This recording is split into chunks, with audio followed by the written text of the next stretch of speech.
Hi viewers, welcome to politicals media. నేడు మనతో ఉన్నారు మల్కాజ్గిరి కార్పొరేటర్ శ్రవణ్ గారు. నమస్తే అండి. ఏదైతే రేవంత్ రెడ్డి సర్కార్ ప్రస్తుతం హైడ్రా అనేది తీసుకొచ్చిందో, హైడ్రా మీద మీ ఒపీనియన్ అంటే? హైడ్రా పేరుతోటి ఈరోజు ఈ రాష్ట్ర ప్రభుత్వము తీసుకున్నటువంటి నిర్ణయంలో చాలా జాగ్రత్తగా అర్థం చేసుకోవాల్సిన అవసరం ఉంది. చాలా జాగ్రత్తగా వినాలని నేను కోరుతున్నా. లక్ష్యాలు ఏవైతే ఉన్నాయో హైడ్రాకి సంబంధించి ఈ చెరువులను, బఫర్ జోన్లను, నాలాలను ఇవన్నిటిని కూడా కాపాడాలి. న్యాచురల్గా వాటర్ ఫ్లో ఏ విధంగా గ్రావిటీ ప్రకారం ఫ్లో కావాలో అది ఫ్రీగా ఫ్లో కావాలి. మా మల్కాజ్గిరిలో చూస్తే రామకృష్ణాపురం, సఫీల్గూడ, బండచెరువులు ఉంటాయి.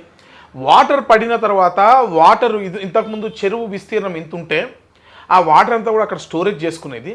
అక్కడ తర్వాత మిగిలిన వాటర్ మెల్లగా ఆ నెక్స్ట్ చెరువులకు పోయేది. ఆ తర్వాత అక్కడి నుంచి అన్నింటిన తర్వాత ఇంకో చెరువుకు పోయేది. ఇది న్యాచురల్ ప్రాసెస్ యాక్చువల్లీ. కానీ ఈరోజు ఇంత ఉన్న చెరువు ఇంత అయింది. ఈ చెరువులో ఉన్న వాటర్ అంతా కూడా అవుట్ఫ్లో అయ్యి పక్కన ఉన్న రోడ్లపైన ఇళ్లలోకి వస్తుంది. మళ్ళీ పక్కన ఉన్న చెరువు కూడా ఇంతే ఉంది, అక్కడ కూడా సరిపోవట్లేదు. అక్కడి నుంచి మళ్ళీ చెరువు వాటర్ ఫ్లో అయ్యి కింద ఉన్న ఇంకో చెరువు అది కూడా ఇంతే ఉంది. కాబట్టి వాటర్ రోడ్లపైకి వస్తుంది, ఇళ్లల్లోకి వస్తుంది. దాని ద్వారా స్టాగ్నెంట్ వాటరు, మురికి నీరు అన్నీ కలిసిపోయి దోమలు, గుర్రపు డెక్కలు, జనజీవనం అస్తవ్యస్తమైంది. దీన్ని లక్ష్యంగా పెట్టుకుని హైడ్రాని అయితే ఏర్పాటు చేశారో దాన్ని మేము పూర్తిగా స్వాగతిస్తున్నాము భారతీయ జనతా పార్టీ పక్షాన. అయితే ఈరోజు కాంగ్రెస్ పార్టీ ఈ నిర్ణయం తీసుకుంది కదా, ఈ నిర్ణయం కేవలము రాజకీయంగా ప్రతిపక్షాలను ఇబ్బంది పెట్టడానికో లేకపోతే కొంతమంది పైన పొలిటికల్ రివెంజ్ తీసుకోవడం కోసమే మాత్రం వాడుకుంటే దాన్ని మేము ఊరుకోము. ఒకటి. రెండు, జరిగిన కబ్జాలలో మెజారిటీ బడాబాబులు, వాసివి కన్స్ట్రక్షన్స్ కానివ్వండి, మైహోమ్, అపర్ణ, రాజ్పుష్ప, ఇట్లా బడా కన్స్ట్రక్టర్లు, వర్టెక్స్ కానివ్వండి, బడా కన్స్ట్రక్షన్స్ అన్నీ కూడా ఈరోజు కబ్జాలు పెట్టారు. ఆ కబ్జాలలో ఉన్నటువంటి 25 కోట్ల ఫ్లాట్లలో నా తెలంగాణ పేద బిడ్డ, భాగ్యనగరంలో పుట్టిన బిడ్డలు ఎవరు లేరు. వాళ్ళెవరో చెరువులు కబ్జా పెడితే అక్కడేమో పెద్ద అపార్ట్మెంట్లు కట్టుకొని మీరేమో బిజినెస్ చేసుకుంటే ఇక్కడ పుట్టిన ఈ సమాజం, ఇక్కడ భాగ్యనగరంలో పుట్టిన బిడ్డ, తెలంగాణలో పుట్టినటువంటి బిడ్డ మురికి నీళ్ళల్లో, దోమల్లో ఇరుక్కుపోవాలనేది ఒక క్వశ్చన్. ఈ బడాబాబులు చేసినటువంటి కబ్జానే మేజర్ షేర్ ఉంది కాబట్టి వాళ్ళని కొట్టాలి. ఇప్పుడు పేద ప్రజలు ఉంటారు. చాలా చెరువుల దగ్గర బస్సీలే చిన్న కాలక్రమేణా 20 ఏళ్ళు 30 ఏళ్ళ నుంచి బండ చెరువు కానివ్వండి, లేకపోతే భగత్ సింగ్ నగర్ కానివ్వండి, చాలా చిన్న బస్సీలు ఏర్పడ్డాయి. వీళ్ళు 20-30 సంవత్సరాల నుంచి అక్కడే ఉన్నారు. ఈరోజు అధికారులు అప్పటి నుంచి ఎవరు పట్టించుకోవాలి. చిరు ఉద్యోగులు, చిన్న వాళ్ళు. ఇప్పుడు మరి వీళ్ళు ఎక్కడ పోవాలి? చిన్న వాళ్ళకి, మరీ చిన్న గుడిసెలో ఉన్న వాళ్ళకి డబుల్ బెడ్రూమ్లు ఇచ్చి వాళ్ళని రిహాబిలిటేట్ చేస్తే చాలా సంతోషం. ఇంకా మంచి గుడిసెలో ఉండడం కన్నా డబుల్ బెడ్రూమ్ ఉంటే దాన్ని పూర్తిగా స్వాగతిస్తాం. అదే మిడిల్ క్లాస్ ఫ్యామిలీస్ ఉన్నాయి, మరి వాళ్ళని ఏం చేస్తారు? వాళ్ళ జోలికి పోవద్దు అనేది మన స్టాండ్. ఈరోజు బడాబాబులు చేసినటువంటి ప్రభుత్వ వాసవి ఉంది, ఎల్బీ నగర్ వాసవి ప్రభుత్వ భూమి, లేకపోతే కేబీఆర్ పార్కు ఎకోసిస్టమ్. ఇప్పుడు ఇంకో విచిత్రం ఏంటంటే ఈ పార్కులు ప్రభుత్వ భూములతో పాటు బఫర్ జోన్లతో పాటు ఎకోసెన్సిటివ్ జోన్లను కూడా పరీక్షించాల్సిన బాధ్యత హైడ్రానే కాబట్టి వాటిని పట్టించుకోనంటారు. రెండు, ఈ హైడ్రా ఫార్మేట్ చేసేటప్పుడు కరెక్ట్గా అసలు మూల సూత్రాలను ఎక్కడ కూడా వీళ్ళు పెట్టుకోలేదు. ఇది మా హైడ్రా యొక్క ప్రిన్సిపల్స్ అనేటివి, మా విధానాలని ఎక్కడ కూడా చెప్పలేదు.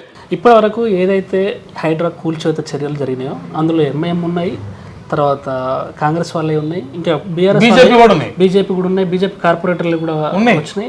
అయితే ఇప్పటివరకు ఇంకా బీఆర్ఎస్ వాళ్ళవి కూడా ఇంకా కూల్చివేత కార్యక్రమం స్టార్ట్ చేయలేదు. అంటే మీరు అంటున్నారు కదా రాజకీయ స్వలాభం కోసం ఇది అంతా చేస్తున్నారు అని చెప్పేసి.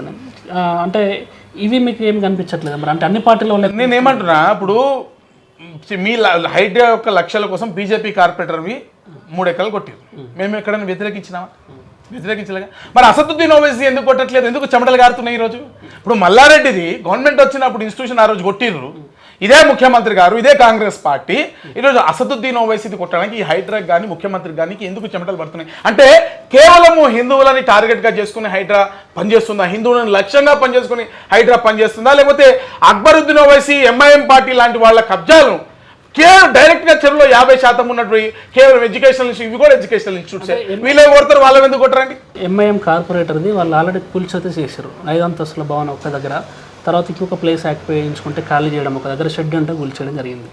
అంటే మీరు ఎంఐఎం ఆక్రమణలు, అసదుద్దీన్ ఓవైసీ ఆక్రమణలు, అక్బరుద్దీన్ ఓవైసీ ఆక్రమణలు అంటున్నారు కదా, అంటే మీరు తాజాగా కూడా వాళ్ళ మీద ఆరోపణలు చేస్తూ ఉన్నారు. అంటే మీ దగ్గర ఆధారాలు ఉన్నాయా? వాళ్ళు ఏ కాలేజీకి కబ్జా చేశారు, ఏ స్పేస్? ఫాతిమా ఎడ్యుకేషనల్ ఇన్స్టిట్యూట్కి సంబంధించి శాటిలైట్ పిక్చరు డైరెక్ట్గా సోషల్ మీడియాలో క్లియర్గా వైరల్ అవుతుంది.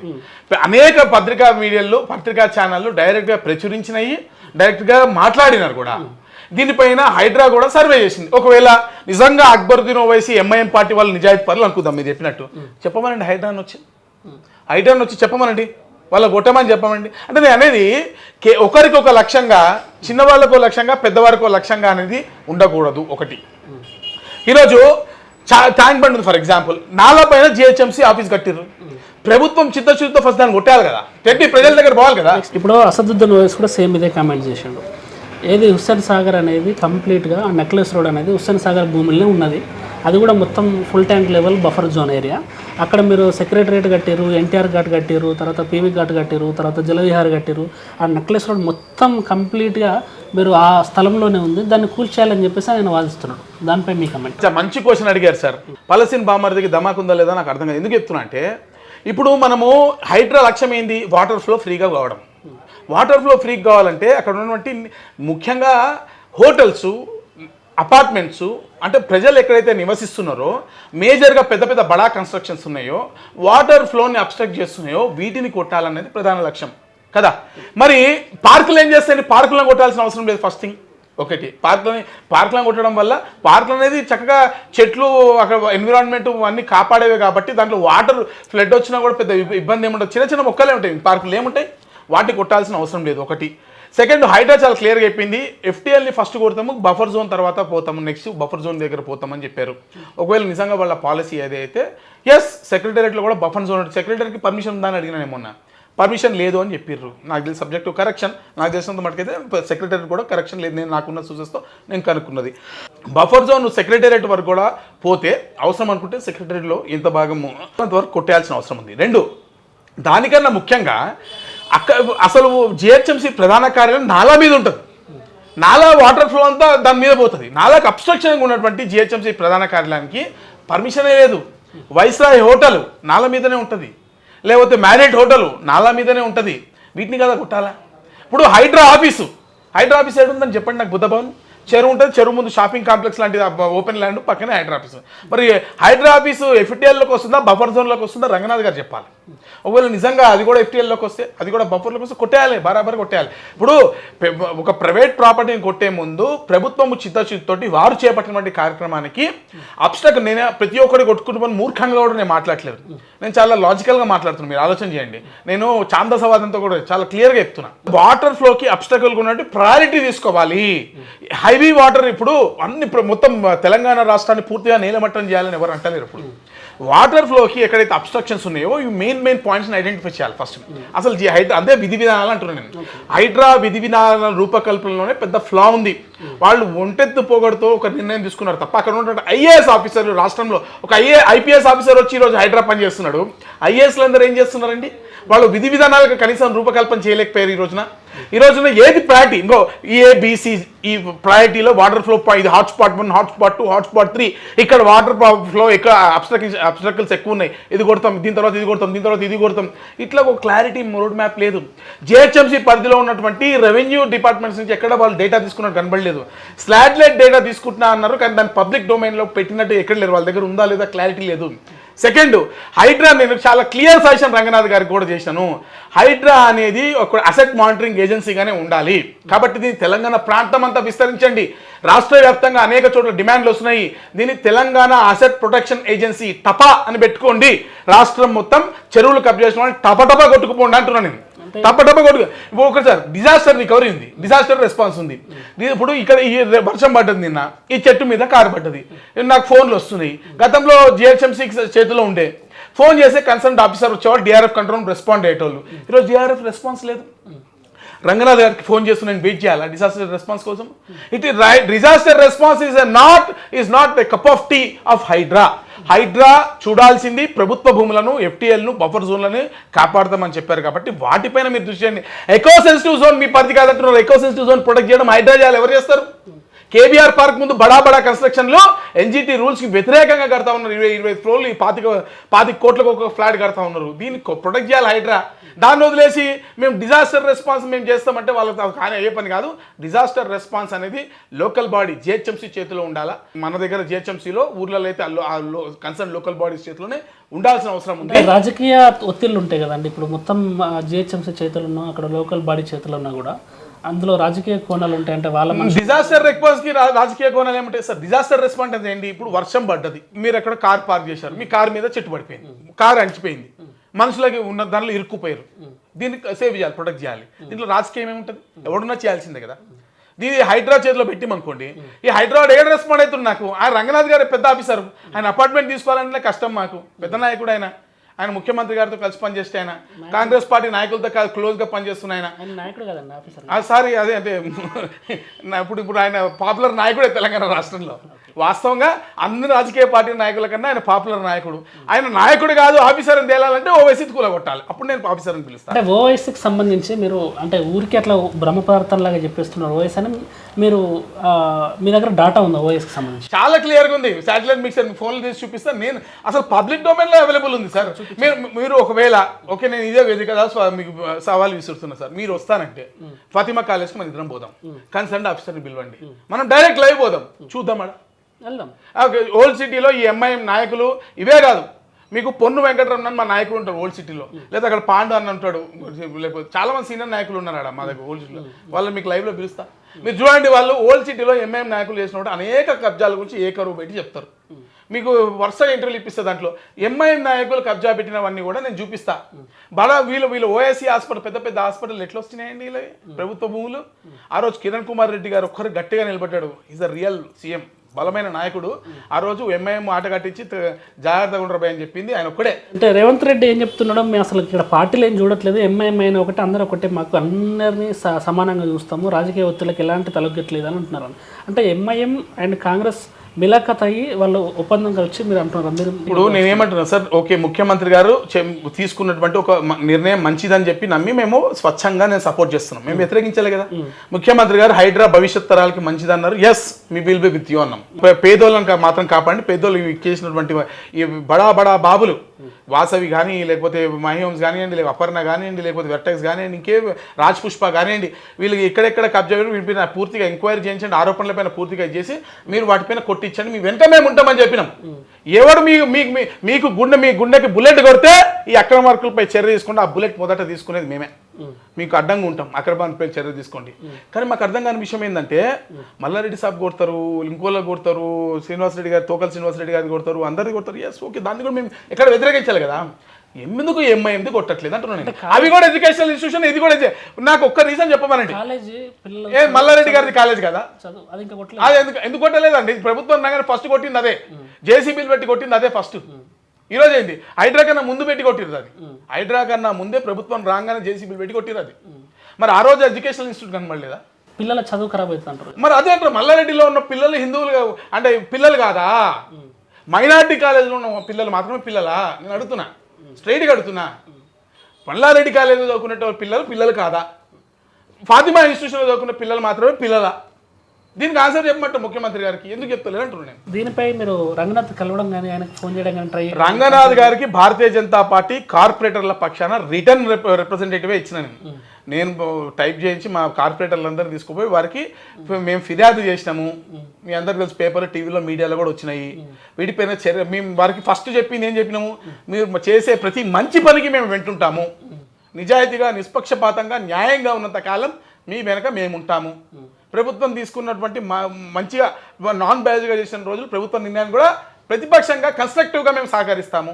కానీ మీరు ఎక్కడైతే బయాస్డ్గా ఉన్నా, కావాలని పొలిటికల్గా దీన్ని వాడుకున్నా, దాన్ని పేదోళ్ళ జోలికి వచ్చినా మేము ఊరుకోమని చెప్పినాం చాలా క్లియర్గా. ఓవైసీకి సంబంధించి కంప్లైంట్ ఇచ్చినాం. ఓవైసీకి సంబంధించి కాదు, కేబీఆర్ పార్క్ సంబంధించి మంత్రి కన్స్ట్రక్షన్ కానీ ఎదురున్న శ్రీనివాసరావు గారు బిల్డర్ ఎవరు ఉన్నారు కదా, దీనిపైన సాక్షాత్ ముఖ్యమంత్రి గారు 1 year back, exactly 1 year back ప్రతిపక్ష నేతగా ఉన్నప్పుడు ప్రెస్ మీట్ పెట్టిర్రు.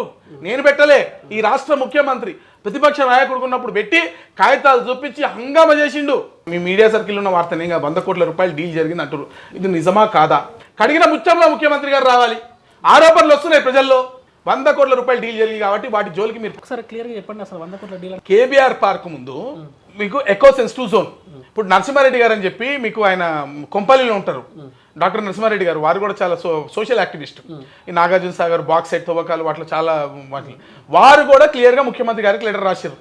ఇప్పుడు ఏం చేశారంటే టీఆర్ఎస్ ప్రభుత్వంలో SRDP strategic road development programme కింద మేము డెవలప్ చేస్తున్నామని చెప్పి ఒక చీకటి జీవో పట్టుకొచ్చింది. మీకు తెలుసు టీఆర్ఎస్ గవర్నమెంట్లో 60,000 జీవోలు వచ్చినా ఏవి ఆన్లైన్ కాలే. ఈ జీవో కూడా ఆన్లైన్లో లేరు. ఇవి ఎందుకు తెచ్చిర్రు? ఆ కేబీఆర్ పార్క్ ఎకో సెన్సిటివ్ జోన్లో కన్స్ట్రక్షన్స్ హై రైజ్ బిల్డింగ్స్కి పర్మిషన్స్ లేవు. హై రైజ్ పర్మిషన్స్కి బిల్డింగ్ పర్మిషన్స్ కోసము ఈ జీవోని తీసుకొచ్చి ఈ కన్స్ట్రక్షన్ యాక్టివిటీని ఇచ్చారు. నాకు అర్థం కాలేదు ఎందుకు మరి. బేసికలీ ఇప్పుడు ఇక్కడ ఏం చేసారు, 20 అంతస్తులు 25 అంతస్తులు మంత్లీ కన్స్ట్రక్షన్స్ మీరు చూస్తూ ఉంటారు పోతుంటే. Park KVR park exactly back side ఉంటుంది. ఇన్ని ఫ్లోర్లు కట్టి ఒక్కొక్క ఫ్లాట్ 20 కోట్లు 25 కోట్లు అమ్ముతారు. మరి ఎస్ఆర్డిపికి 3 కిలోమీటర్ రేడియస్లోనే ఒక ఫ్లైఓవర్ కట్టడానికి ఎన్విరాన్మెంటలిస్ట్ అడ్డం చెప్తున్నారు. లెటర్ రాశారు ముఖ్యమంత్రి గారికి. కేబీఆర్ పార్క్ని ఆనుకొని ఉన్నటువంటి ఈ బిల్డింగ్లకి ఏ విధంగా పర్మిషన్లు ఇచ్చారు? దీనిపైన చాలా మంది విలేకరులు, రఘు కానివ్వండి, అనేక మంది డైరెక్ట్ లైవ్ చేసిర్రు. రేవంత్ రెడ్డి ప్రెస్ మీట్ పెట్టిర్రు. మీకు కావాలి ప్లే చేస్తా, ఇప్పుడు లైవ్లో ప్లే చేస్తా. రేవంత్ రెడ్డి గారు కాగితాలు సహా పెట్టి ప్రెస్ మీట్ పెట్టి ఒక డైలాగ్ కూడా కొట్టిండు. నాకు రేపటి నుంచి మళ్ళీ దీని గురించి మాట్లాడలే అనేస్తారు. అది అని అంటే ముందే తెలిసినట్టుంది ఏదో, మరి నాకు అర్థం కాదు. మాట్లాడలేస్తారు, నేనైతే ఈరోజు ప్రెస్ మీట్ పెడుతున్నా అని చెప్పి పెట్టేశారు, వదిలేశారు. మరి ముఖ్యమంత్రి గారు ఆ రోజు అంత పెద్ద ప్రెస్ మీట్ పెట్టి కాగితాలు, ఆయన ఆర్టీఏ డిపార్ట్మెంట్, రేవంత్ రెడ్డి గారి నుంచి మీ అందరు తెలిసిందే, వారు ఆర్టీఎస్ఎల్ స్ట్రాంగ్, డేటా తెచ్చుకుంటాడు, ఆయన అన్ని మాట్లాడతాడు, వాట్ ఎవర్. రేవంత్ రెడ్డి గారు అంటే నాకు చాలా గౌరవము. మా ఎంపీ ఉండే మల్కాజ్గిరి, నాకు చాలా ఇష్టమైనటువంటి నాయకుల్లో కూడా ముఖ్యమంత్రి గారు ఒకరు. కష్టపడి పైకి వచ్చాడు. నేను మా ఆర్గనైజేషన్ నుంచి వచ్చింది కాబట్టి నాకు అభిమానం. ఆయన విద్యార్థి పరిషత్లో పనిచేసినాడు కాబట్టి మా దగ్గర అభిమానం. ఓకే, మా ఫేవరెట్ లీడర్, మా మల్కాజ్గిరి ఎంపీగా ఉండే ఆయన. ముఖ్యమంత్రి గారు మీరు ప్రెస్ మీట్ పెట్టారు, మీరే ఆ రోజు చేశారు. ఈరోజు అధికారం మీ చేతిలో ఉంది, హైడ్రా మీ ఇప్పుడు చెరువుకి బఫర్ జోన్ ఏ విధంగా ఉంటుందో నేషనల్ పార్క్కి ఎకో సెన్సిటివ్ జోన్ అంతే కదా. ఏంటి డిఫరెన్స్? పర్యావరణాన్ని అసెట్స్ని ప్రొటెక్ట్ చేస్తామంటున్నారు. హైడ్రా చేసిన పని అదే కదా. డిజాస్టర్ రెస్పాన్స్ లోకల్ బాడీస్ చేస్తారండి. డిజాస్టర్ రెస్పాన్స్ మీరు చేస్తే చేయండి, high level monitoring, that is an extra activity. I'm not denying that. మనకు డిజాస్టర్ రెస్పాన్స్ ప్రైమరీగా లోకల్ బాడీస్ చేతిలో ఉండాలి. అది పాలసీలో ఎక్కడ పెట్టలేదు. ఈ ఐఏఎస్లు ఎందుకు పెట్టాలో నాకు తెలియదు. రెండు, దీన్ని చేసేటప్పుడు హైడ్రా కాకుండా టీఏపీ అని పెట్టింది, తెలంగాణ అసెట్ ప్రొటెక్షన్ ఏజెన్సీ అని పెట్టి టపా అని పెట్టి తబలబా కొట్టేది ఉండే చెరువులు ఆక్రమదారులను. చేయలే. ఈరోజు వాసవి కన్స్ట్రక్షన్స్ ఇప్పుడు ఎల్బీ నగర్ది కానివ్వండి, లేకపోతే అనేక ఆరోపణలు వస్తున్నటువంటి ఇక్కడ కానివ్వండి, మన కుకట్పల్లి, మూసాపేట చెరువులండి. చెరువులు అల్లాద్దీన్ కుంట కుకట్పల్లిలో మాయమైపోయాయి. కూకట్పల్లిలో అనేక చెరువులు కనుమరుగైపోయినాయి. మరి ఎందుకు చర్యలు తీసుకోవట్లేదు? ఇప్పుడు సరే మెల్లగా తీసుకుంటారు అనుకుందాం పక్కన. ఇప్పుడు కంప్లైంట్స్ నిన్న ఇచ్చిన స్టేట్మెంట్, మాకు 160 130 కంప్లైంట్లు వచ్చినాయి, దాంట్లో ఇన్ని కంప్లైంట్ చేసినాం, 10 మాత్రం మిగిలిన మిగతాన్ని క్లియర్ చేసినామని హైడ్రా ఒక స్టేట్మెంట్ ఇచ్చింది. Why not Asaduddin Owaisi in that case? అన్ని క్లియర్ చేశారు కదా, మీరు అన్ని క్లియర్ చేశారు కదా. బీజేపీ కార్పొరేటర్లు, ఎంఐఎం కార్పొరేటర్లు అందరు చేసి అంటున్నారు కదా. Why not Asaduddin Owaisi? Why not MIM leader? అది ఎందుకు వదిలేస్తున్నారు? వాళ్ళు చేసినటువంటి అక్రమాలపైన ఎందుకు చర్యలు తీసుకోవట్లేదు ముఖ్యమంత్రి? అంతేకాదు పల్లారాజేశ్వర రెడ్డి తీసుకోవట్లేదు కదా. ఇంకా అంటే ముఖ్యమంత్రి గారికి సన్నిహిత సంబంధాలు ఉన్నాయనో, లేకపోతే వాళ్ళ పార్టీకి రేపు వస్తారనో, లేక పొలిటికల్గా వాళ్ళ సపోర్ట్ ఈయనకు అవసరమనో, ఇలాంటి వాళ్ళని కూడా ఉపేక్షించద్దు ఆయన చెప్తా ఉన్నాడు పదే. ఎస్, నేను కాదంటలే, ఎవరిని ఉపేక్షించమని. కానీ చేతలు లేదు. మల్లారెడ్డి కాలేజ్కో న్యాయం, అసదుద్దీన్ ఓవైసీకో న్యాయం అని అడుగుతున్నాను. నేను ఆన్సర్ చెప్పమంటున్నా అంతే. ఎందుకు చెప్పట్లేదు? ఇదే నేను అడిగేది. నిజంగానే హైడ్రాని జిల్లాల పరిధిలోకి కూడా తీసుకొస్తే న్యాయం జరుగుతుంటారు ప్రజలకి. ఇప్పుడు నేను అదే చెప్తున్నా సార్. ఇప్పుడు ఏ పాలసీ అయినా మోటివ్ మంచిది ఉంటుంది సార్. ఇప్పుడు స్కీమ్, ప్రభుత్వ పథకాలు తీసుకోండి, రైతు భరోసా, రైతు బంధు, లేకపోతే దళిత బంధు తీసుకోండి, లేకపోతే ఏ స్కీమ్ అయినా తీసుకోండి. బేసికలీ ప్రభుత్వం పెన్షన్లు తీసుకోండి, ఆసరా ఒక పథకం యొక్క మూల సూత్రం చాలా గొప్పగానే ఉంటుంది. అది ఏ ప్రభుత్వమైనా నిరుపేదలకు, నిజమైన లబ్ధిదారులకు చేకూర్చిన నాడు ఆ పథకం నిజంగా గొప్పదే. ఆ పథకం ఎప్పుడైతే పక్కదారిపోతుందో, ఇప్పుడు ఫర్ ఎగ్జాంపుల్ రైతు బంధు, అనేక మంది టీఆర్ఎస్ నాయకులు ఆ రోజు వాళ్ళకి పాస్బుక్లు లేకపోయినా రైతు బంధు తీసుకోవాలని ఆరోపణలు వస్తున్నాయి అనేక జిల్లాల నుంచి. మరి ఇది కరెక్టా? మల్లారెడ్డి గారు లాంటి వాళ్ళు, లేకపోతే ఇంకోళ్ళు, వందల ఎకరాలు ఉన్న వాళ్ళు కూడా రైతు బంధు తీసుకున్నారు. ఇది కరెక్టా? ఇది చెప్పండి. ఇది అబ్సెంటీ ల్యాండ్ లార్డ్స్ ఉన్న వాళ్ళు కూడా పోయినట్టుగా మనకి ఇది వస్తున్నాయి, మరి రోడ్లకు కూడా వచ్చినాయి. ఇది కరెక్టా? సో పథకం యొక్క అయితే మూల అంటే దానికి టార్గెట్ ఏదో అది డివేట్ అయినప్పుడు అది తప్పు అవుతుంది. నిజమైన దళిత బంధు ఉంది. దళిత బంధు ఎవరికి ఇచ్చారండి? నిజమైన పెద్ద దళితులకు ఇచ్చారు ప్రభుత్వం, లాస్ట్ ప్రభుత్వంలో. అప్పుడున్నటువంటి ఎమ్మెల్యేల అనుచరులకు మాత్రమే ఇచ్చారు. మరి ఎంతమంది ఈరోజు దళితులు లాస్ట్ టైం మీరు ఇచ్చినటువంటి దళిత బంధు తోటి నిజంగా బాగుపడ్డారు, పైకి వచ్చారు? మీరు లెక్క చెప్పాలి ఈ రోజున. మరి వాళ్ళకి ఎవరు బాగుపడ్డారు? ఏ దళితులు మీరు న్యాయం చేశారు? నేను అడుగుతున్నా ఈ రోజున. హైడ్రా వరకు వస్తే హైడ్రా కూడా అంతే. హైడ్రా వరకు కూడా దాని లక్ష్యం ఏదైతే ఉందో నిజంగా చెరువుని ఈ ఇళ్లపై రోడ్లపైకి వాటర్ రావద్దు, ఇల్లు మునిగిపోవద్దు, ప్రజలు చనిపోవద్దు వరదలతోటి అనేటువంటి లక్ష్యానికి అనుగుణంగా నిజంగా మీరు నిష్పక్షపాతంగా పనిచేస్తే అది 100% ఖచ్చితంగా మంచి పనే. దాంట్లో ఎటువంటి సందేహం అవసరం లేదు. భవిష్యత్ తరాలు కాపాడపడాలి, భూమండలం కాపాడబడితేనే మనమందరం కూడా ప్రకృతిని నాశనం చేసుకుంటే వినాశనం తప్పదు. There is no doubt about it. కాబట్టి దానికి చేయాల్సిందే. దాన్ని పొలిటికల్ రంగు ఏదని నేను అడుగుతున్నాను అంతే. అందరికీ ఒకటే న్యాయం ఉండాలి. సాధారణంగా ఏం జరుగుతుందంటే సార్, మార్కెట్లో ఇప్పుడు బయట ఏదైతే కూల్చేతలు జరుగుతున్నాయో, ఎవరైతే ఆక్రమించారో, ఎవరైతే అమ్మేసారో, ఆక్రమించి కట్టి అమ్మేసారో ఆ వ్యక్తి లాభపడ్డాడు. ఆల్రెడీ ఆయన ప్రాఫిట్ జోన్లో ఉన్నాడు, ఆయన సైడ్ అయిపోయాడు. ఎవరైతే దాంట్లో కొన్నారో, ఎవరైతే ఇప్పుడు దాంట్లో నివసిస్తారో, ఇప్పుడు అది పెళ్లి కూల కొడితే వాళ్ళ పరిస్థితి ఏంటి? చాలా మంచి క్వశ్చన్ ఇచ్చేది, చాలా ఎక్సలెంట్గా అడిగారు. ఇది ప్రజలందరూ కూడా తెలుసుకోవాల్సిన విషయం, అధికారులు కూడా వినాల్సిన విషయం. ఇప్పుడు ఈ పెద్ద పెద్ద బడా బిల్డింగ్లతో ఎవరైతే చేసిర్రో ఈ బిల్డర్ల దగ్గర నుంచి పర్మిషన్లు ఇచ్చిన అధికారులు, ఈరోజు ఇరిగేషన్ అధికారులు ఏం చేశారండి? చెరువులు కబ్జా చేస్తే వాళ్ళ పని ఏంటండి? వాళ్ళ పని ఏంటండి? ఆ అధికారులు ఏం చేశారు? పర్మిషన్ ఇచ్చిన జిహెచ్ఎంసీ అధికారులు కానీ, ఇరిగేషన్ కానివ్వండి, మిగతా వాళ్ళు కానివ్వండి, వీళ్ళందరినీ గదే బుల్డోజర్ కట్టాల్సిన అవసరం ఉంది. కూలగొట్టే బుల్డోజర్కి అధికారులను కట్టాల్సిన, వాళ్ళపైన ఈరోజు చర్యలు లేవు. వాటిపైన ఎటువంటి ప్రాసిక్యూషన్ చేస్తారని ప్రాసిక్యూషన్ చేస్తా అంటున్నారు అంతే.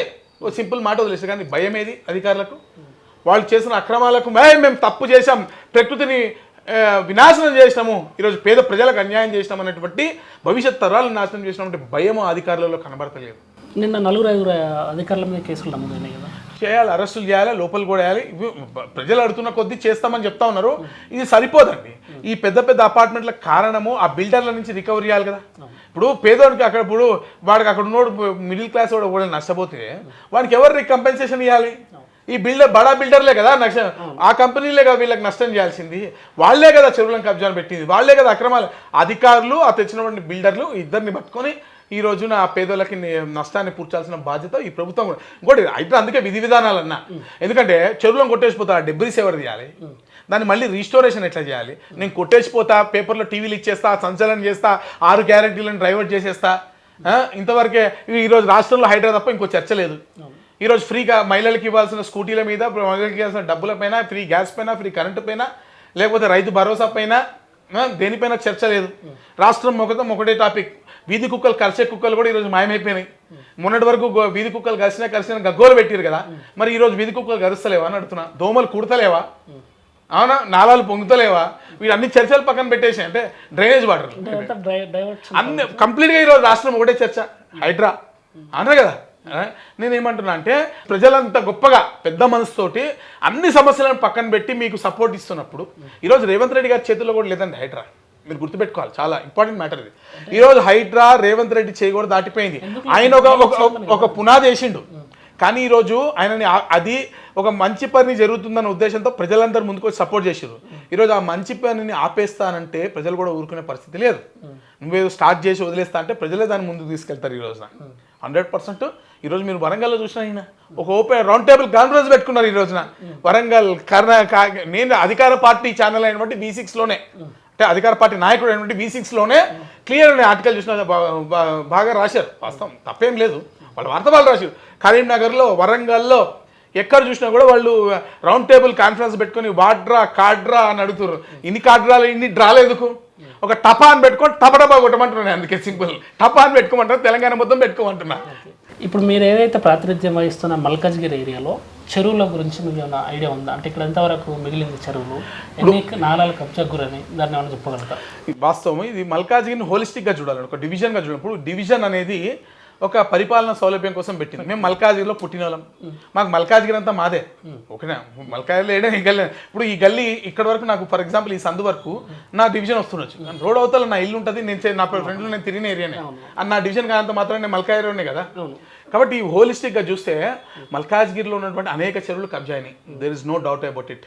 అయితే ఎన్ని ఉండే చెరువులు ఒకప్పుడు? ఇప్పుడు సఫిల్గూడ మెయిన్గా, రామకృష్ణాపురం, సఫిల్గూడ, బండచెరు మెయిన్గా మాకు చిన్నప్పుడు ఉండే, మధ్యలో ఇంకొకటి 2 ఉండే చిన్నవి. అవి అయితే ఇప్పుడు కనుమరుగైపోయినాయి. సరే, కనుమరుగైపోయిన వాటిని పక్కన పెడితే చిన్న మేజర్ వాటి గురించి చెప్తున్నాం. మేజర్ వాటిలో కూడా ఈ ఉన్నటువంటి విస్తీర్ణాల్లో 50% పైన కబ్జా, అంటే ఎంక్రోచ్ అయిపోయినాయి. అయితే ఎంక్రోచ్ 2 రకాలుగా. ఒకటి బడా బిల్డర్లు, బడా బిల్డర్ అయితే ఒకటి ఆ రోజు ఉన్న మిడిల్ క్లాస్ పీపుల్ ఆ రోజు ఈ పర్మిషన్ అధికారులు ఇవ్వడం వల్ల వాళ్ళకి తెలవక ఇప్పుడు ఆ రోజు ఉన్నటువంటి FTL మార్కింగ్ అక్కడ ఉన్నటువంటి బండ్ కట్టేసారు. అప్పుడు ఫర్ ఎగ్జాంపుల్ గవర్నమెంట్ ఏం చేసింది, ఇక్కడ బండ్ వేసింది, బండ్ ఆడి వరకే ఉంది కదా, ఈడ నాకేం ప్రాబ్లం లేదని చెప్పి కట్టేసుకున్నారు. వాస్తవంగా అప్పుడు ఉన్నటువంటి చాలా మంది తెలియను వాళ్ళు ఇప్పుడు వచ్చి కట్టుకొని 30 సంవత్సరాలు అయిపోయాయి. వాళ్ళు ట్యాక్సులు కడుతున్నారు, అన్ని రకాల ఇది కడుతున్నారు. ఇప్పుడు వాళ్ళ పరిస్థితి ఏంటి? సో ఇటువంటి ఎంక్రోచ్మెంట్స్ అట్లా ఉన్నాయి. పక్కన పెడితే అసలు మేము అనేక కంప్లైంట్లు ఇచ్చాం. బడుగుల అంతస్తుల బిల్డింగ్లు ఉన్నాయి, ఎంక్రోచ్మెంట్ పెద్ద పెద్ద బిల్డర్లు కట్టినవి ఉన్నాయి, అవునా కదా.